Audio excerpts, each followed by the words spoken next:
38 साल की एक महिला जिसको दूसरों मर्दों की इतनी बुरी आदत थी, जो कभी इसके घर कभी उसके घर में अक्सर वो पाई जाती थी। और जैसे ही उसका पति शाम को जब वो लौटता था तो वो सिर्फ एक ही ताना सुनता रहता था कि अरे यार आज तुम्हारी बीवी इस मर्द के साथ है, कभी पड़ोस वाले मर्द के साथ, और कभी कभी जब उसका पति आता था तो घर में ही वो किसी और मर्द के साथ वो मिलती थी, उसके खुद के घर में। इन सब ताने वानों से उसका पति हो गया परेशान। फिर एक दिन ऐसी एक विभत्स घटना हुई जिसकी कल्पना आप नहीं कर सकते। क्या थी वो घटना? ऐसा क्या हो गया कि पूरा एरिया जो इस इलाके का था बिल्कुल सदमे में आ गया था। तो इसी बारे में बात करने के लिए आज हमारे साथ क्राइम फील्ड के crime expert mister Satyendra Kumar ji मौजूद हैं, जो कि बताएंगे ये पूरी घटना क्या थी, वहाँ क्या हुआ, और जो भी उसके पति ने किया उसके बारे में ये बताएंगे। इन्होंने उस पर काफ़ी स्टडी की हुई है। लेकिन बातचीत की शुरुआत करने से पहले आप लोगों के लिए एक सवाल, आप लोगों को क्या लगता है, क्या क्राइम के लिए क्या काम वासना जिम्मेदार होती है? अगर आपका जवाब है हाँ तो तुरंत यस लिख दीजिए, अगर आपका जवाब है नहीं तो तुरंत नो लिख दीजिए। बीसी सेंटर को तुरंत सब्सक्राइब कर दीजिए, वीडियो को लाइक कर दीजिए, वीडियो को आखिरी तक बने रहिए। हमारे साथ सत्येंद्र कुमार जी मौजूद है। सर स्वागत है आपका हमारे चैनल में। तो सर इस घटना के बारे में हम पूरी डिटेल अपने दर्शकों को बताना चाहते हैं। आपने इस मैटर को अच्छे से स्टडी किया है, थोड़ा ये बताइए ये क्या था, ये कैसे क्या क्या हुआ यहाँ पे? देखिए ये जो घटना है जी, इसमें हुआ ये कि एक दिन शाम को एक औरत बकरियां चराते हुए गांव में गांव के बाहर खेतों में बकरियां चरा रही थी। ठीक है। और वो बकरियां चराते चराते बगल में एक गन्ने का खेत था जी, तो उसकी बकरियां उस गन्ने के खेत में घुस गई जी, और जब बकरियां गन्ने के खेत में घुस गई तो वो काफ़ी अंदर तक चली गई। तो वो औरत भी उसके पीछे पीछे बकरियों के पीछे पीछे खेत के अंदर चली गई। जी। अब गन्ने के खेत के अंदर जब वो पहुंची तो उसने देखा कि वहाँ पर एक बैग पड़ा हुआ है। अच्छा। हाँ, तो उस औरत ने जो है उस बैग की चेन को खोल के देखा तो उसमें और कुछ नहीं था, उसमें एक कटा हुआ हाथ और एक कटा हुआ पैर था। डेड बॉडी कटी हुई? डेड बॉडी कटी हुई। अच्छा। केवल हाथ और पैर था। केवल हाथ और पैर? एक हाथ और एक पैर। अच्छा, ठीक है। इतना था। तो जिसे देखकर वो औरत डर गई और उसने चिल्लाना शुरू कर दिया और वो अपनी बकरियां तो भूल गई। हाँ सही है। और चिल्लाते हुए गांव की तरफ भागी। ठीक है। और गांव में जाकर सबको बताया कि वहाँ खेत में एक बैग पड़ा हुआ है और उसमें एक हाथ और एक पैर कटा हुआ पड़ा है। उसकी बातें सुन के गाँव वाले इकट्ठे होने लगे। हाँ सही है। इकट्ठे होकर वहाँ खेत में पहुँचे जी। उन लोगों ने भी देखा। इसके बाद उन्होंने सूचना पुलिस को दी। ठीक है। पुलिस वहाँ मौके पर आ गई, डॉग स्क्वाड आ गया और उन्होंने जो है देखा तो बैग में एक हाथ और एक पैर निकला। फॉरेंसिक वाले भी आ गए। हाँ ठीक है। उन्होंने देख के बताया कि ये हाथ और पैर किसी महिला के हैं। हाँ ठीक है। तो डॉग स्क्वाड वाले बाकी की बॉडी जो है ढूंढने लगे, क्योंकि जब तक चेहरा नहीं मिलेगा तब तक बॉडी की पहचान नहीं होगी। शिनाख्त भी करना जरूरी है। शिनाख्त भी करना जरूरी हाँ, है। सही है। डॉग स्क्वाड वाले बॉडी ढूंढने लगे। जी।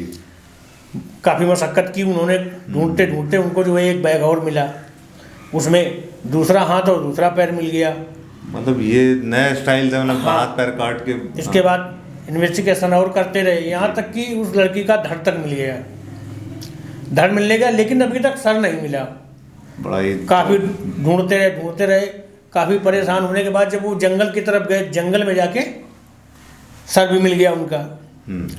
जब सर मिल गया, सर लेके आए, लेकिन समस्या ये थी कि सर को जो है इतनी बुरी तरह से खरोंचा गया था कि चेहरा पहचान में नहीं आ रहा था।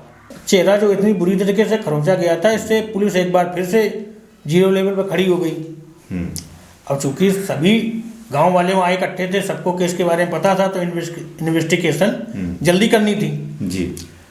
तो उन्होंने क्या किया कि एक स्केच आर्टिस्ट को बुलाया और उसका एक स्केच बनवाया जो होलिया था चेहरे का, उसको देख के।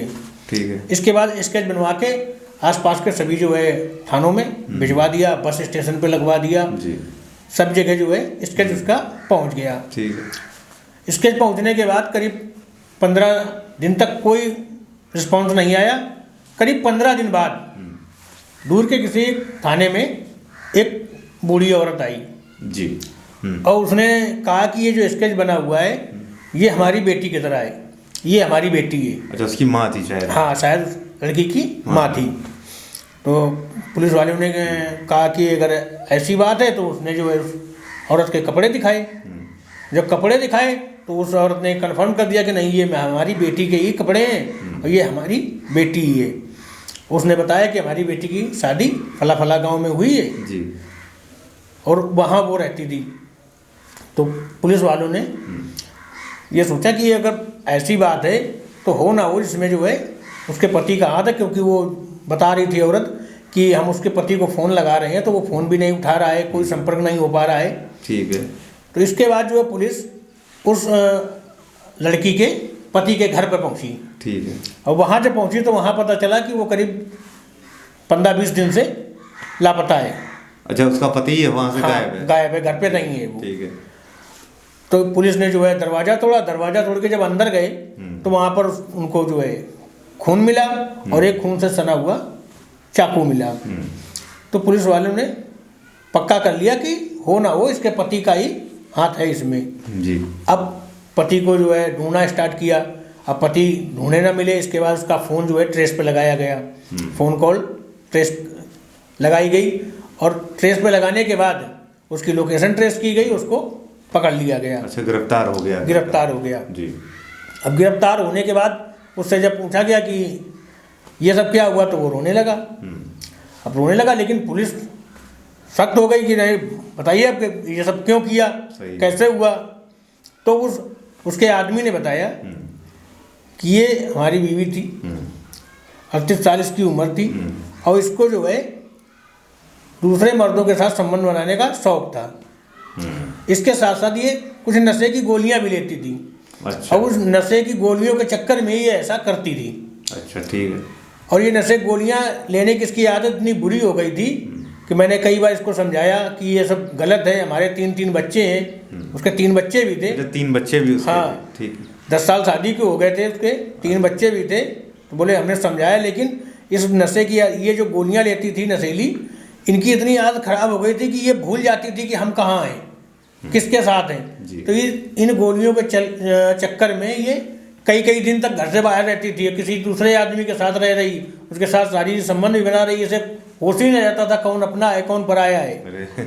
तो उसने बताया कि हमने कई बार इसको समझाया, जब ये माने नहीं मेरी बात, इसने नहीं मानी, तब मजबूरन मुझे ये कदम उठाना पड़ा।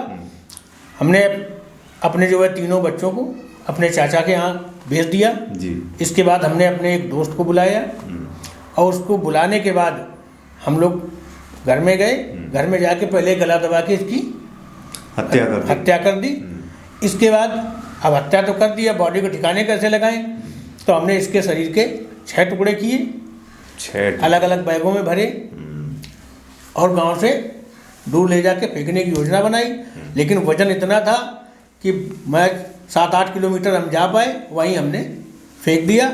और सर हमने जंगल में फेंका ताकि पुलिस को जल्दी सर न मिले, कोई जंगली जानवर खा जाए ना। सही है। इस तरह से हमने उसकी बॉडी जो है इधर उधर फेंकी। और ये केस अभी भी अंडर ट्रायल है, लेकिन वहाँ के जो गांव वाले हैं और आसपास के जो लोग हैं वो यही चाहते हैं कि उस आदमी को सजा मिले। सजा तो मिलनी चाहिए। और हमारा भी यही मानना है कि वो चाहता तो उसको समझा सकता था या लीगली तौर पे पुलिस की मदद ले सकता था। लीगल तौर अलग भी हो सकते थे। हाँ, वो ऐसा कुछ कानूनी प्रक्रिया करके जो है उसको समझा सकता था। सही है। तो हमारा कहना यही है कि आप अगर ऐसा कोई मामला आता है तो कानून की मदद लें, अपनी तरफ से कोई फैसला ना लें। बिल्कुल सही है। जब कानून, क्योंकि अपनी तरफ से आप फैसला लेंगे तो आपको लॉस ही होगा। लॉस तो होगा। 3 बच्चे भी उसके, 3 बच्चे भी है, वो बच्चे क्या अनाथ हो जाएंगे अगर इसको सजा हो गई तो वो अनाथ। तो हम तो यही कहते हैं कि भाई कानून का सहारा ले, अपनी तरफ से कोई भी कदम ना उठाएं। हाँ, इतना डरावना भयावह कदम उठाने का कोई मतलब भी नहीं, कोई मतलब नहीं बनता। तो सत्येंद्र कुमार जी, आपका बहुत बहुत धन्यवाद। आपने जो इस मैटर को स्टडी किया और एक अच्छा मैसेज भी दिया हुआ है। बाकी बने रहिए आपके अपने शो BC सेंटर में, और फिर मिलेंगे नई स्टोरी के साथ।